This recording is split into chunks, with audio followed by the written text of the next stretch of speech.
Píomh gach aontaithe, cuimhín an seo compordach I Machisten. Agora an seo beimid ag fécint ceithre laethanta speisialta, ceithre laethanta spéisiúil a rith an bblion, agus is é seo ceann den laethanta sin, an céad lá de mí Lughnasadh. Lughnasadh, orintha, is é sin an anam ar an céad lá de mí seo freisin.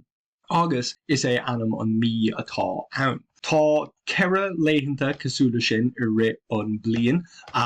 Lughnasadh agóir an céad lá de mí Lughnasadh, Bealtaine agóir an céad lá de mí Bealtaine, Samhain agóir an céad lá de mí na Hamhna, agus Imbolc agóir an céad lá de mí Feabhra.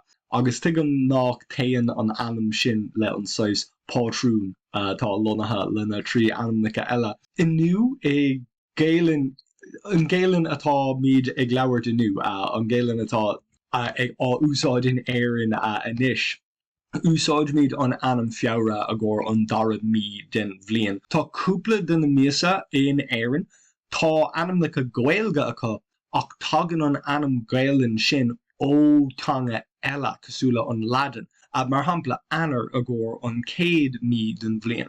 Tá míana éagsúla eile le anamnacha atá beagání níos sinne, cosúla Bealtaine agus Samhain agus Meitheamh, beidir nach an Meitheamh ceann dómh, ach deire fór man fór anamnacha cosúla sin. Tagann na anamnacha sin ó gaeilge agus ó sean gaeilge, ach nóair a tháinig chríostíocht go dtí éireann agus tionchar na rómhánaigh, nóair bhí tionchar ó na rómhánaigh éireann, fiú monarchric na rómhánaigh éireann é féin tríd an chríostíocht agus tríd na manaigh fór éireann cúpla focail ó ladan, cosúla an focail aglas, tagann an focail aglas ó an ladanach ecclesiasticus, ní tagann sé ó Bealtaine réanúd cosúla sin.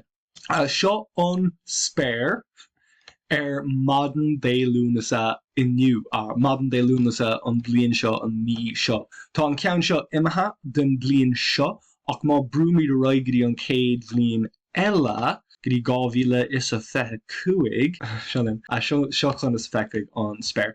Tá trúrfleanéid going fós, ach seachas Jupiter Mars agus Saturn, tá Jupiter Venus agus Saturn a going an céad bblion an bblion se cuain seo na phleanéid bheith ann madan dé Lughnasadh. Agus fós tá an plánéid Neptune massam. Well, tá Uranus an sin, neadidir bhfuil Neptune ach ba cóirgmíocht Neptune amach an seo in áit éigean.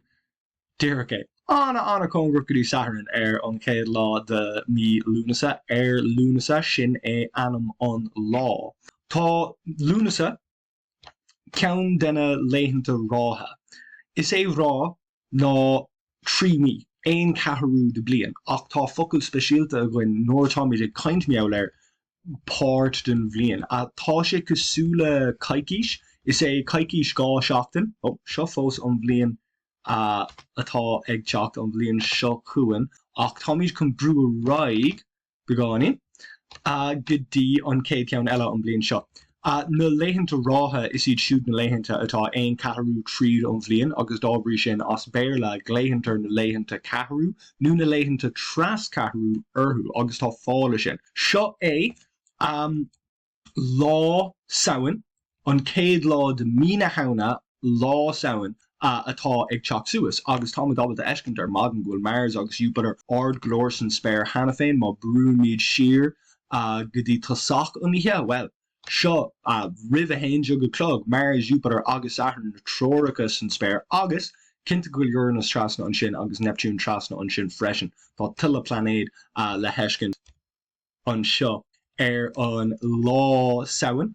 Seo an lá Samhain, an céad lá de mí na Hamhna, tuigim bhfuil mé tar éis é sin ará cúpla orintha inis, ach an ihe rih sin, ihe Hamhna, sin ceann den na íchanna is cáúil a tagann ó na Celtic, a tagann ó na sean Celtic. Agus bhí na laethanta seo, na laethanta ráithe, anna tábhachtach a gcóir na Celtic. Ach ní hé an sais catharú den bhliain a bhfuil míad sais compordach le, nó an sais gná catharú den bhliain. De gná nóair táid ag brise suas an bhliain é catharú, táid ag úsáid saoire agus fór na séasóir atá a gcuin. Agus anna tábhachtach a gcóir na laethanta den na séasóir, ná ceithre Laethanta de Friúil an Connacht agus an Greenstad. Tá gá Greenstad agus is é seo an Greenstad atá ag teach suas. Greenstad an Gira a bega going an fethe héanú lá de mína nolog. Seo an spéir, seo chuna sa fecin an spéir agór an lá sin. Táimid taréis kaint meáir an Connacht agus an Greenstad hena féin an cinéal YouTube seo, ach má brúamid a raig beg an Connacht an lá ina bhfuil an ihe agus an lá có fad is é sin an Connacht. Tá sé beganí níos éasca é a aimsú I ri an lé. Tugann bhfuil sé timpeall an céad lá is fethead ach má táimid ag fécinn ar an Grian an seo. Agus tá video an cinéal YouTube seo meáir an Connacht agus an Greenstad hena féin, tá sé sin chúsa gom. Má téimid tríd an bblion, tá an Grian ag a pointe is lú an sin an fethe héanú lá, agus ag a pointe is irde má brúmid an slí go léir tríd an bblion go dtí lár an saoire mí úl ceapam nó beidir goil sé an mí rih sin ach sin é meitheamh. Sin é an Grian ag a pointe is irde agus má tagamid sias oríis go dtí leaslí idir na gá Greenstad hart timpeall an seo sin é ar Connacht an lá díreach idir na gá Greenstad. Tá tú ábalta an blion a garasús cosúla sin. Ach tá slí eile, slí bheagáí níos sinne chun an blion a garasús an seo an céad lá de mí fiabhra. An céad lá de mí fiabhra atá ag teach cuain. Níl sé seo an céad lá de mí fiabhra chatta an ceanna bhíagain an blion seo ach I 2015. Gléitir Imbolc an lá seo. Agus tá an lá seo leaslí tríd, nó leaslí idir na gá an Connacht agus an Greenstad. Má tá tú a ggéire an bblion a garasús, tá tú ábalta an bblion a garasús I 8 PC. 8 idir na Ceathrú agus na Greenstad na agus an Connacht. Tá ein 8 den bblion idir an Greenstad 4, Imbolc agus an sin tá 8 eile idir Imbolc agus an Connacht atá ag teach. An céad Connacht den bblion an César sin.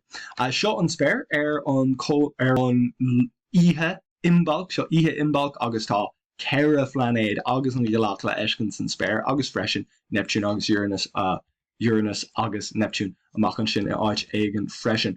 Má téimid siar a ríis go dtí maidin seo linn agus tugamid ar náis go dtí Imbolc, maidin Imbolc. Ní bheith géon planéadí san spéir agór maidin Imbolc tá muid ábalta sin eiscint an seo. Ach fós bhí na Laethanta seo tábhachtach na Laethanta Ráithe.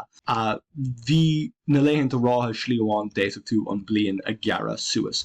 Má brúmid a raig inis tá míid tar éis dul tríd anar fiabhra Márta a brán hús go dtí Bealtaine. An lá de mí Bealtaine is é sin lá Bealtaine. Ní gléonn daoine Bealtaine go minic in éireann ach irid inis, agus orintha úsáideann daoine an céad lá den mí mar anam go háirithe as béarla.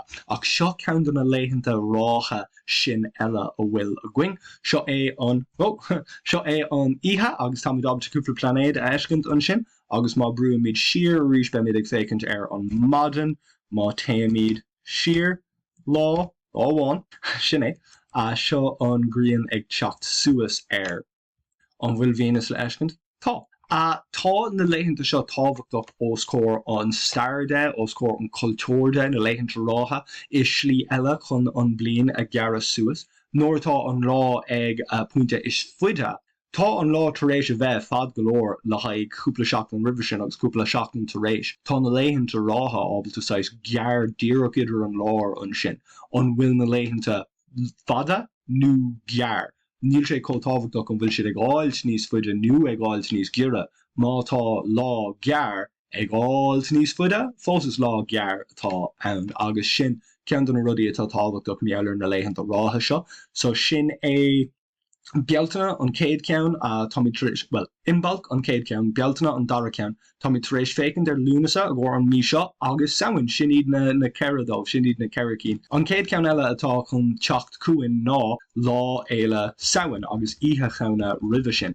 Tuigim gúil ihe cheanna beáíonn níos Nís cáúla a bíon céalóir a ggur ihe hana I beag ná gachtíir timpeall an domhan, mar go bhfuil ihe hana agus an hain tá gáín tiúncar ó an chríostaíocht orthú inniu, tá ceangailt idir an chríostaíocht agus an béarla a ggur ihe hana agus lá éile samhain ach tágan na focail samhain Bealtaine Imbolc Lughnasadh ó an Gaeilge agus ó na Celtic ní fiú iad na éireann ag bháin ceap go raibh na Laethanta seo tábhachtach na Celtic ó an Alban agus an Bratan bheag agus áiteanna eile le daoine Celtach a bhí tradiisiúnta crutha acu timpeall na Laethanta seo.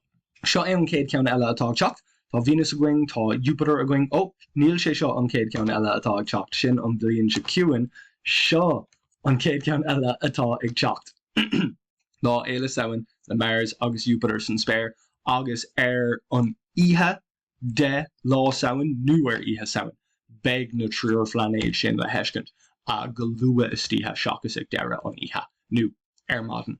Cean an rudí a bhí úsáid a bhí tábhachtach na Laethanta Ráithe seo, cean na tradiisiúnta ná, bhí ort brón daoine éigent eile a thógant, má raibh duine a rá rinne mé rud éigen mí ceart tá brón a bhí ort an sais brón sin a thógant, má raibh tú ag trid le duine éigent eile nó ag chur an drlí orthú má rinne duine éigen rud éigen mí leathach. Bhí ort é a críoc nu agus é a chur ina chola, é a chur I talún rih nó na Laethanta Ráithe. Gach trí ní bhí gachtainna sais teach le chéile agus aonrad mí ceart a bhí déanta a caithfidh stop a bheith carta leis. Má rinne duine éigen rud éigen mí ceart agus má dúirt an dlí, caithfidh tú airgid a thabhairt nó rud éigen ceann na airí pásanta a thabhairt mar sais brón a haspáint. Bhí sin a bheith críochnathe tar éis nó trí bhí, agus freisin bhí an duine a bhí sais an dochar déanta dómh, bhí orthú an brón sais a thógant, bhí orthú a rá cearcalóir rinne tú rud éigen mí ceart táil tú tar éis an airgid nó de airí pásanta a chur raig chun haspáin bhfuil an brónart tám sásta lei sin nílam chun an trid a chur a raig. Tharla sé sin gach trí bhí sna sean amanta. Agus beidir go rud éigen das é sin a chuomhnú inniu sna Laethanta atá going inniu méheabhlar na Laethanta Ráithe freisin agus an ceann seo ag teacht suas. Gur maithagad as 8 fearra an físeán seo má buin tú talamh as an cinnte go brún tú an cnapa a deireann, go buin tú talamh as agus má tá simagat níos mó físeán cosúla seo éiscint agus má cinéal a taú, dhéon cinnte go brún tú an cnapa a deireann listáil ma cinéal freisin, más má le beagán dómh seo a léamh tá tú ábalta freistal na siad idirlína cuivínscontent.ie agus an rud is tábhachtach ná tá ag tanúla tusa ag teacht thar leis a ggur an céad físeán eile.